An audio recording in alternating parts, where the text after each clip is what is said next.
প্রিয় শিক্ষার্থীবৃন্দ, তোমরা সবাই কেমন আছো? আশা করি ভালো আছো। আমরা বিগত কয়েকদিন আগে আজকে আমরা অষ্টম শ্রেণীর ক্লাস নিব, বাংলাদেশ বিশ্ব পরিচয়। বিগত কয়েকদিন আগে আমরা নৃগোষ্ঠী পড়িয়েছি। নৃগোষ্ঠীর প্রথমে ছিল চাকমা, মারমা, সাঁওতাল। আজকে আমরা আলোচনা করব রাখাইন নিয়ে। তো যাই হোক, এই নৃগোষ্ঠী আজকে আমাদের পর্ব শেষ হয়ে যাবে। তো নৃগোষ্ঠী, বাংলাদেশের যে নৃগোষ্ঠীগুলো আছে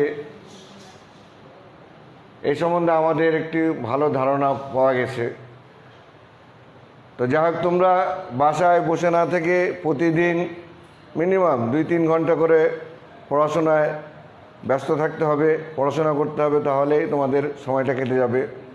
কারণ এখন যে মহামারী করোনা ভাইরাস, তোমাদেরকে সাবধান থাকতে হবে। পাশাপাশি এই করোনা ভাইরাস থেকে সতর্ক থাকতে হবে, মাস্ক ব্যবহার করতে হবে, বিনা প্রয়োজনে বাসা থেকে বেরোনো যাবে না এবং বাসায় থাকবে, পড়াশোনা করবে, খাওয়া দাওয়া করবে, নিয়মিত ঘুমাবে এবং ব্যস্ত হবে। তো সকলকে আবার অভিনন্দন, শুভেচ্ছা জানিয়ে আজকের ক্লাস শুরু করছি। তো আজকে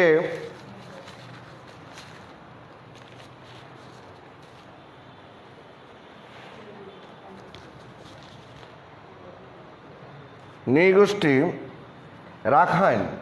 এই রাখাইন শব্দটি যে উৎপত্তি হয়েছে, রাখাইন শব্দটির উৎপত্তি হয়েছে পলি ভাষা থেকে। পলি ভাষা থেকে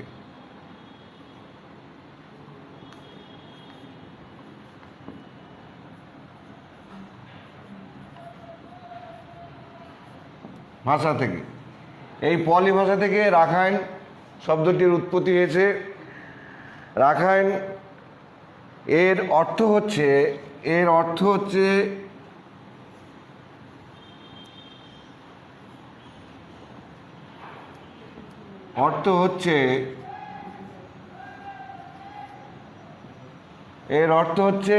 রাখাইন শব্দের অর্থ হচ্ছে, পলি ভাষা থেকে আসছে, রক্ষণশীল জাতি। রক্ষণশীল জাতি।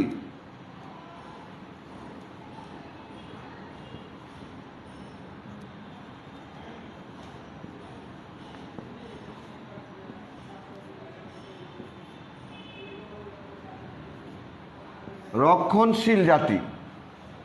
তাহলে নৃগোষ্ঠী রাখাইন পলি ভাষা থেকে এর অর্থ হচ্ছে, পলি ভাষার এর অর্থ হচ্ছে রক্ষণশীল জাতি। এই রক্ষণশীল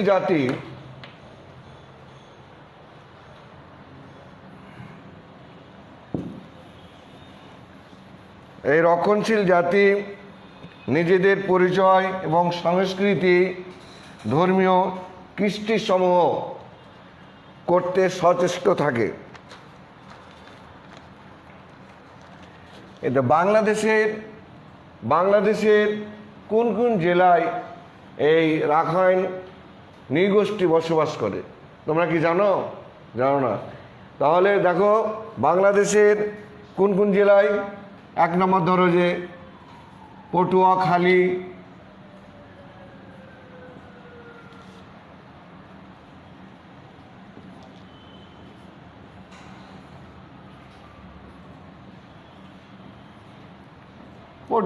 জেলায় তারা বসবাস করে। তারপরে বরগুনা,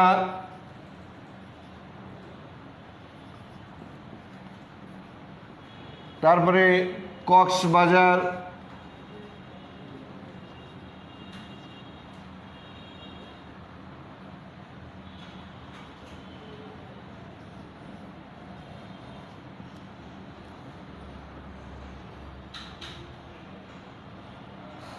এই জেলাগুলোয় রাখাইনরা বসবাস করে। রাখাইনরা হচ্ছে মঙ্গোলিয়া নৃগোষ্ঠীর লোক। তাহলে রাখাইনরা বসবাস করে কোন জেলা আমাদের বাংলাদেশের মধ্যে? পটুয়াখালী, বরগুনা, কক্সবাজার। এবং এই রাখাইনরা হচ্ছে তোমার মঙ্গোলিয়া নৃগোষ্ঠীর লোক। এরা মঙ্গোলিয়া নৃগোষ্ঠী থেকে আসছে। মঙ্গোলিয়া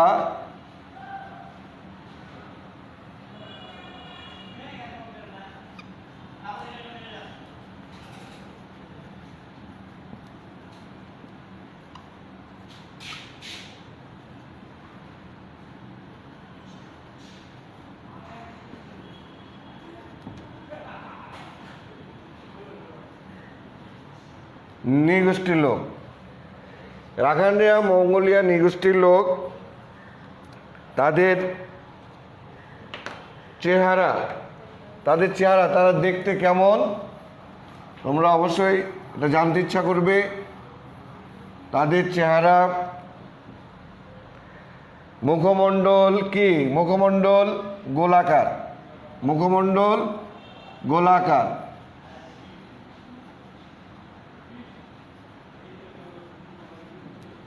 মুখমণ্ডল গোলাকার। দেহের রং ফর্সা।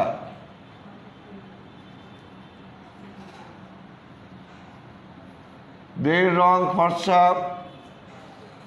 মাথার চুল সোজা। মাথার চুল সোজা।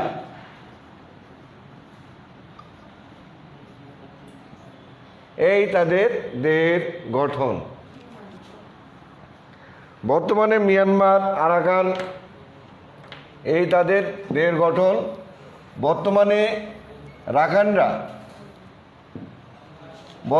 রাখাইনরা মিয়ানমার, আরাকান অঞ্চল থেকে বাংলাদেশে আসে। তাহলে এই রাখাইনরা কোথা থেকে আসছে? আমাদের পার্শ্ববর্তী দেশ আছে বার্মা, তোমরা হয়তো নাম শুনে, বার্মা, যেটাকে আমরা বলি মিয়ানমার। এই মিয়ানমার থেকে এই রাখাইনরা, মিয়ানমার একটি জায়গার নাম হচ্ছে আরাকান, এই আরাকান অঞ্চল থেকে এই রাখাইনরা বাংলাদেশে প্রবেশ করে এবং এখানে বসবাস করে। এই সময় আরাকান থেকে দেশে আসে। তারা নিজেদের রাখাইন নামে পরিচিত করতে বেশি পছন্দ করে। তারা নিজেদের পরিচয় রাখাইন হিসাবে পরিচিত করতে বেশি পছন্দ করে। এবার দেখো তাদের অর্থনৈতিক জীবন।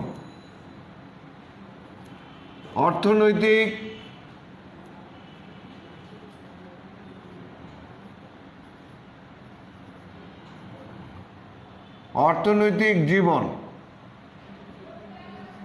তারা কিভাবে বসবাস করে, কিভাবে আয় করে ইত্যাদি। এই অর্থনৈতিক জীবন তারা কি কাজ করে?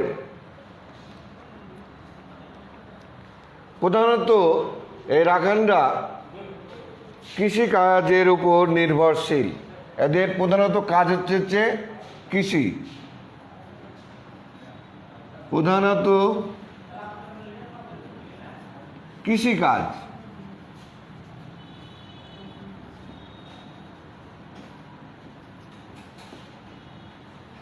প্রধান কাজ হচ্ছে রাখাইনদের কৃষিকাজ। এর পাশাপাশি হস্তচালিত তার থেকে কাপড় বোনার কাজ তারা করে থাকে। হস্তচালিত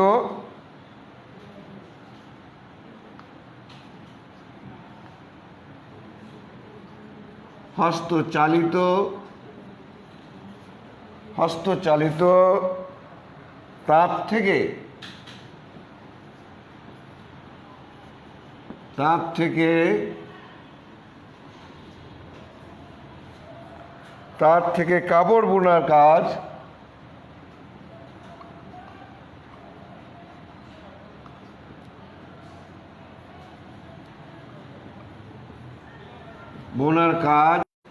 তাহলে অর্থনৈতিক কাজ জীবনে প্রধানত তাদের কাজ হচ্ছে কৃষি,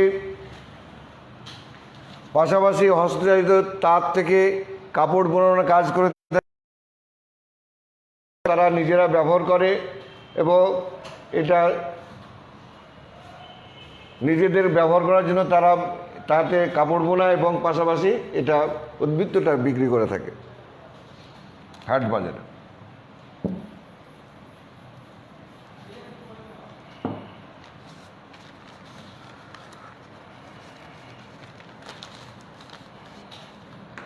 তাদের সামাজিক জীবন, তারা কিভাবে জীবনযাপন করে সামাজিক জীবন,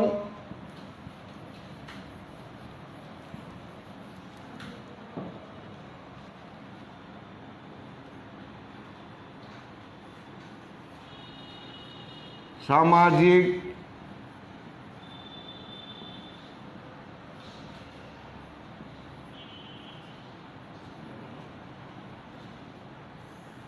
সামাজিক জীবন। রাখাইনরা পরিবারে প্রধানত পিতৃতান্ত্রিক। তোমরা লক্ষ্য করে রাখবে যে আমরা যারা বাঙালি, আমাদের পরিবারের প্রধান বা অভিভাবক কারা হয়? পিতা না মাতা? আমাদের প্রধানের অভিভাবক আমাদের পিতা হয়, পুরুষ। ঠিক তেমনিভাবে রাখাইনদের পরিবারের প্রধান বা অভিভাবক পিতাই হয়ে থাকে, কিন্তু পিতার প্রধান হয়ে থাকলেও মেয়েদেরকে তারা খুব শ্রদ্ধা করে। তাদের রাখাইনদের প্রধানত পিতৃতান্ত্রিক পরিবার।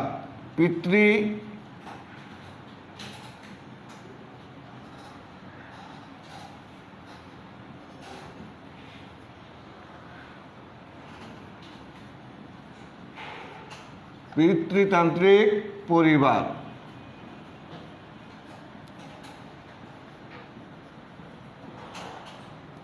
তাহলে পিতাই তাদের প্রধান, কিন্তু তাদের মেয়েদেরকে তারা খুব শ্রদ্ধা করে থাকে। এটা হলো তাদের সামাজিক জীবন। এরপরে আসি আমরা ধর্মীয় জীবন।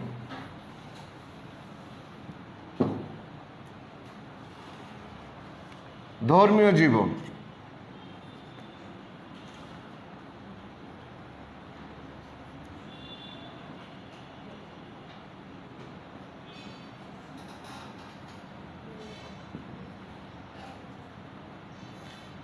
ধর্মীয় জীবন বাংলাদেশের রাখাইনরা বৌদ্ধ ধর্ম পালন করে থাকে এবং শিশু কিশোরদের বৌদ্ধ মন্দিরে ভিক্ষুকদের সাথে ধর্মীয় শিষ্টাচার দীক্ষিত করা হয়। তো বাংলাদেশের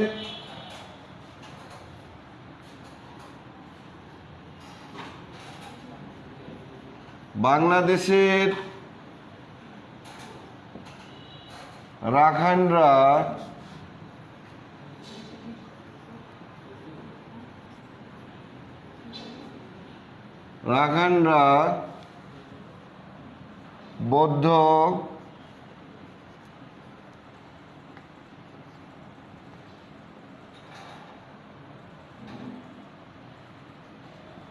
ধর্ম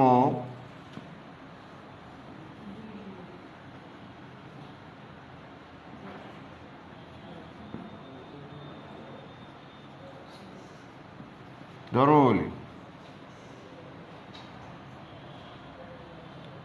রাখাইন শিশুদের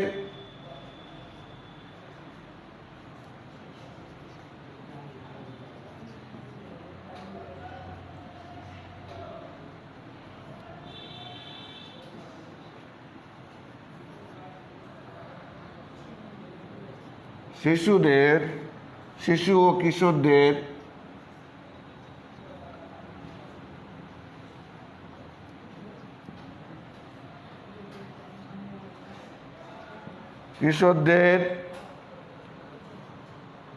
বৌদ্ধ মন্দিরে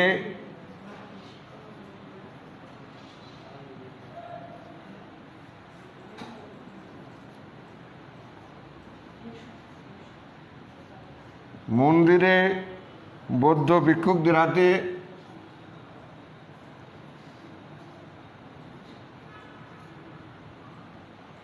ভিক্ষুকদের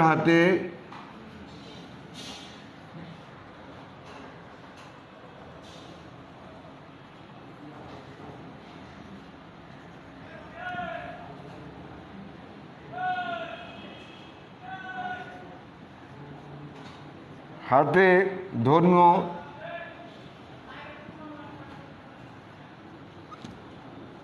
শিষ্টাচারের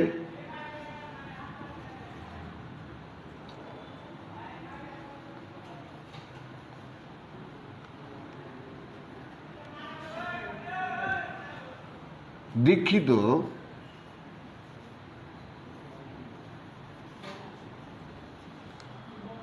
করা হয়।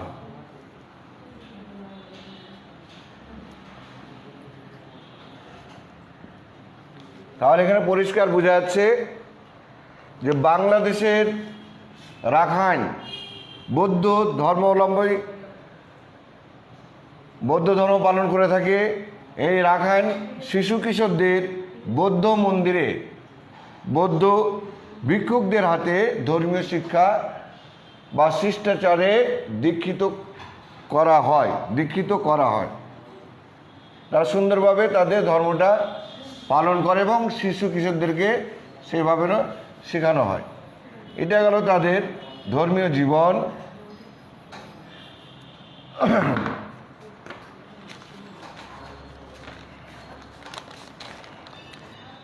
তাদের সংস্কৃতি জীবন, এবার আসো তাদের সংস্কৃতি জীবন।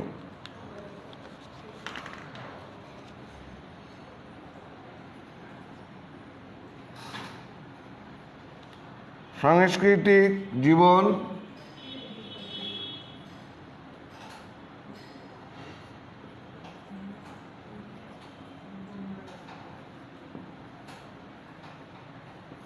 সাংস্কৃতিক জীবন তারা কিভাবে বসবাস করে এবং কিভাবে বাড়িঘর তৈরি করে, কোন বাড়িতে থাকে, এটা বিষয়। তারা বেশিরভাগ নদীর পাড়ে বা সমুদ্রের উপকূলে এবং সমতল ভূমিতে রাখাইনরা বসবাস করে থাকে। রাখাইনদের গ্রামগুলো রাখাইন মাচা পেতে ঘর তৈরি করে। রাখাইনরা গ্রামগুলোতে কিভাবে মাচা তৈরি করে ঘর তৈরি করে থাকে। তাদের ঘর শন পাতা দিয়ে ছাউনি করা হয়। আবার কারো ঘর টিন দিয়ে তৈরি করা হয়। রাখাইনরা বিভিন্ন অনুষ্ঠান করিয়া থাকে। এর মধ্যে তাদের যে গৌতম বুদ্ধ আছে, তাদের যে ধর্মগুরু, ধর্মপ্রধান, তোমরা লক্ষ্য করে দেখবা যে রাখাইনদের ওই যে মূর্তি একটা আছে, নাড়া বসে, এটা তাদের ধর্মগুরু। এই ধর্মগুরুর যে জন্মবার্ষিকী এবং মৃত্যুবার্ষিকী, এই বার্ষিকীগুলোতে ধর্মীয় উৎসবটা তারা করে থাকে এবং বৈশাখী, পূর্ণিমা, বসন্ত উৎসব প্রদান করে থাকে। চৈত মাসে রাখাইনদের সাংগ্রাম উৎসব পালন করে থাকে। সবচেয়ে বৃহৎ এবং সর্বজননী আনন্দ উৎসব করে থাকে। এই হচ্ছে রাখাইনদের সামাজিক জীবন।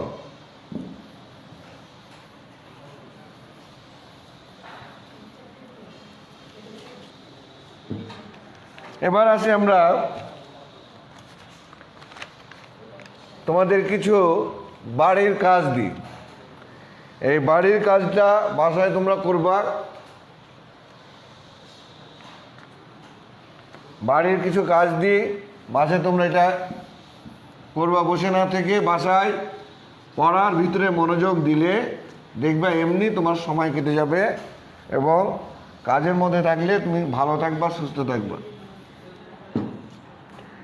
তাহলে বাড়ির কাজ এবার দিচ্ছি। বাড়ির কাজ লিখে নাও।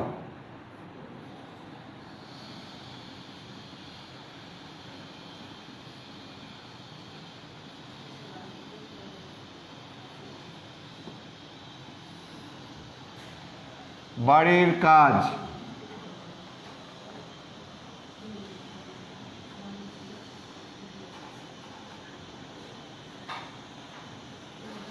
সামাজিক জীবন ব্যবস্থা।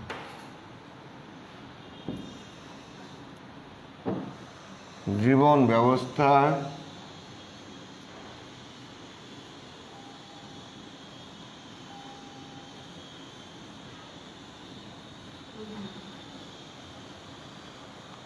বৈশিষ্ট্য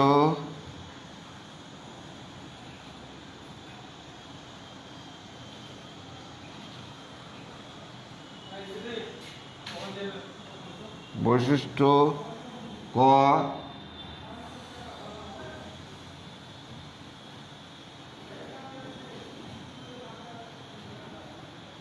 বৈশিষ্ট্য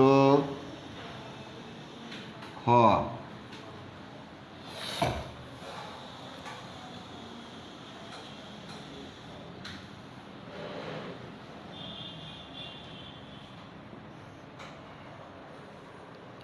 তাহলে জীবন ব্যবস্থা হচ্ছে সামাজিক।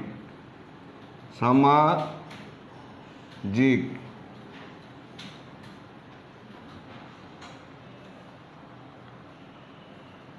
বৈশিষ্ট্য কয় আছে? পিতৃতান্ত্রিক।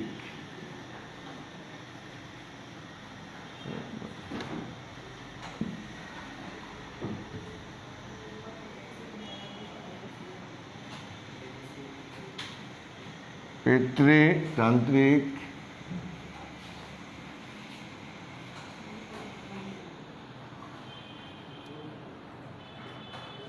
তারপরে আছে মাতৃতান্ত্রিক।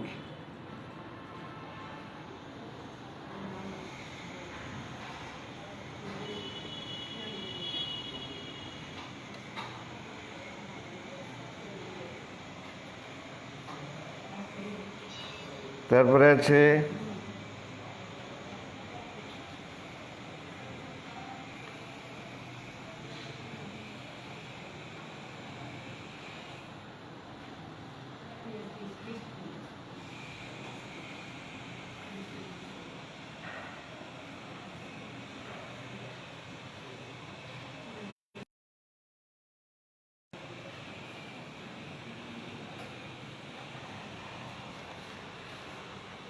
অর্থনৈতিক জীবন। অর্থনৈতিক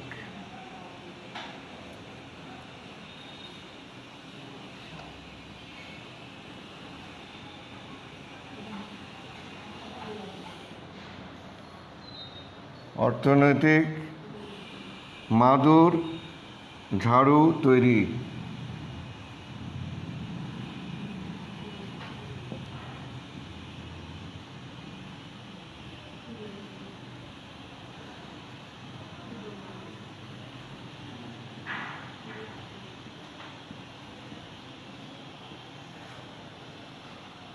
তারপর জুম চাষ।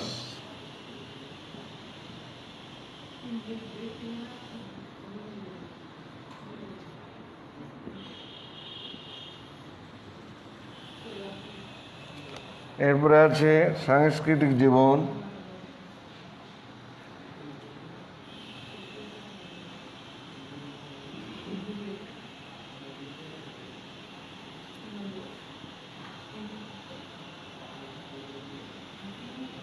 সংস্কৃতি ঝুমুর নাচ,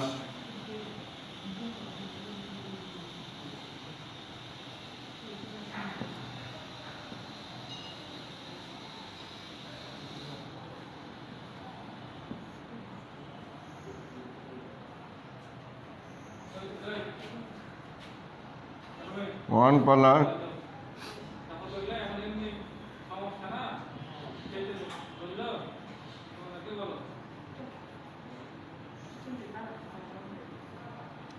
হচ্ছে স্ট্রিম।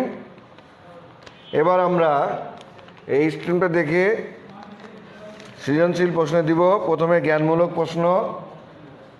রাখাইন শব্দটির অর্থ কি? 1 নম্বর। ক নম্বর প্রশ্ন, রাখাইন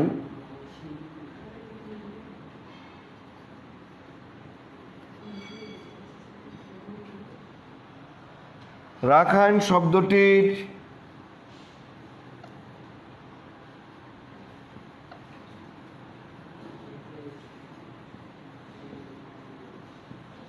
অর্থ কি?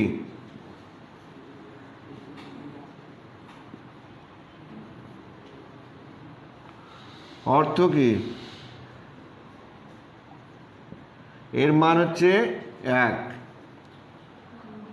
2 নম্বর প্রশ্ন, যে নৃগোষ্ঠী, খ প্রশ্ন, এটা হচ্ছে তোমার অনুধাবনের। যে নৃগোষ্ঠীর পাড়ার প্রধানকে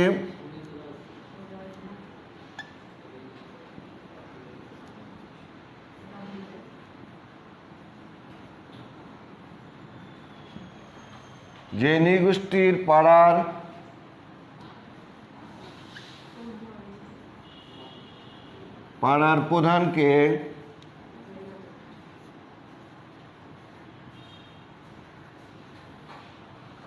প্রধানকে কারবারি বলা হয়? প্রধানকে কারবারি বলা হয়?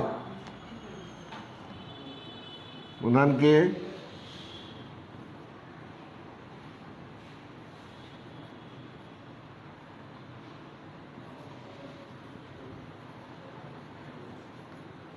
বলা হয়। তাদের অর্থনৈতিক জীবন ব্যবস্থা বর্ণনা করো।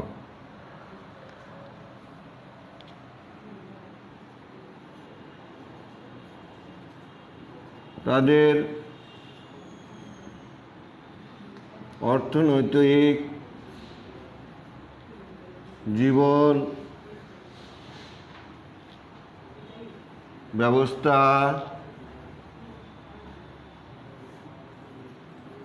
বর্ণনা করো।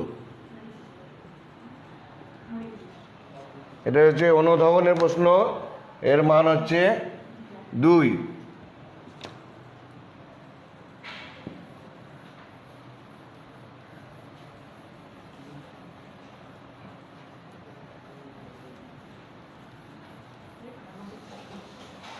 এবার প্রয়োগের প্রশ্ন, উদ্দীপকে উল্লেখিত, 3 নম্বর প্রশ্ন, উদ্দীপকে উল্লেখিত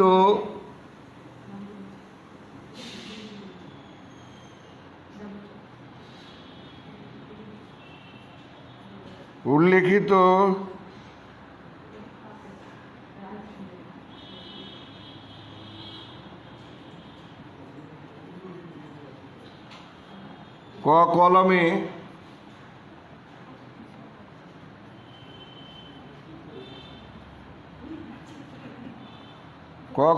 কোন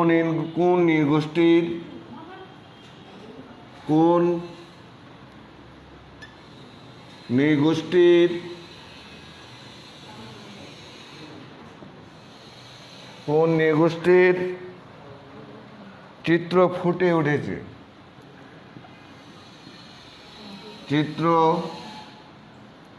উঠেছে?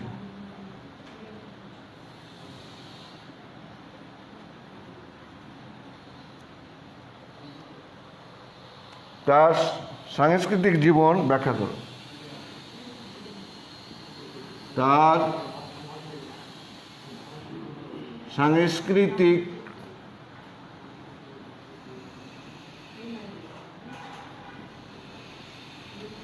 জীবন ব্যাখ্যা করো।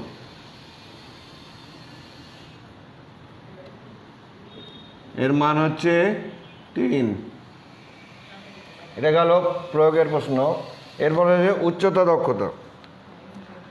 উচ্চতা দক্ষতার উল্লেখিত কলমে, ঘ নম্বর,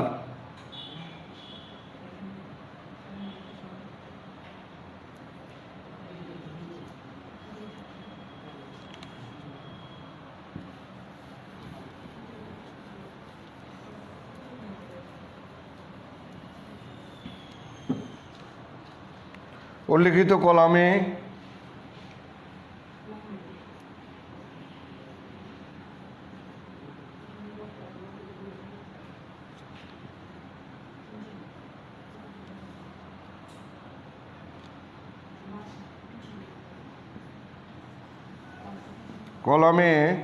ক ও খ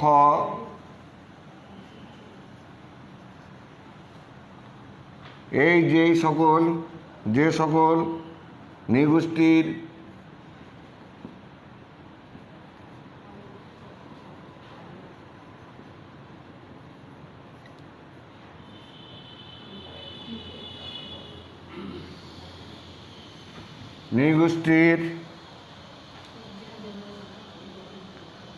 বৈশিষ্ট্য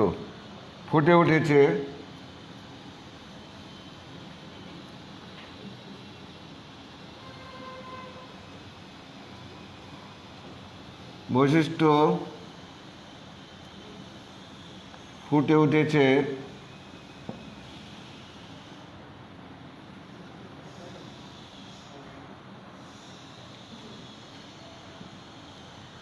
তাদের অর্থনৈতিক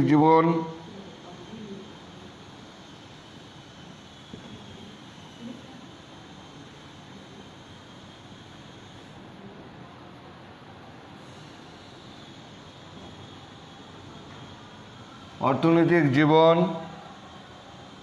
জীবনের তুলনা করো। জীবনের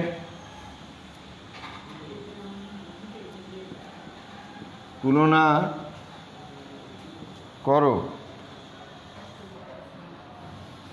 এর মান হচ্ছে 4। এই হচ্ছে আজকের আমাদের ক্লাস। শিক্ষার্থীবৃন্দু, প্রিয় শিক্ষার্থীবৃন্দু, আমাদের ক্লাস প্রায় শেষ। তোমাদেরকে একটি কথা বলি যে বাংলাদেশের নৃগোষ্ঠীর যে অধ্যায় আজকে আমরা শেষ করলাম। নৃগোষ্ঠীর মধ্যে প্রথমে আমরা পড়িয়েছি চাকমা, মারমা, সাঁওতাল, আজকে রাখাইন। এই রাখাইন আজকে আমাদের শেষ হয়ে গেল এই অধ্যায়। এরপরে পরবর্তী অধ্যায় আবার শুরু করব। তো তোমাদেরকে একটি বারবার বলি যে তোমরা বাসায় বসে না থেকে নিজের ভাগ্য নিজেকে তৈরি করতে হলে, তোমার ভাগ্য তোমাকেই তৈরি করতে হবে। তোমাকে পরিশ্রম করতে হবে, পড়াশোনা করতে হবে। পড়াশোনার কোনো বিকল্প নাই। একমাত্র ভাগ্য পরিবর্তনের হাতিয়ার হচ্ছে লেখাপড়া। পড়া ছাড়া তোমার ভাগ্য পরিবর্তন করা সম্ভব নয়। বর্তমানে যে করোনা ভাইরাস রয়েছে, এটা নিয়ে চিন্তা করে কোনো লাভ নেই। তোমাকে এগিয়ে যেতে হবে।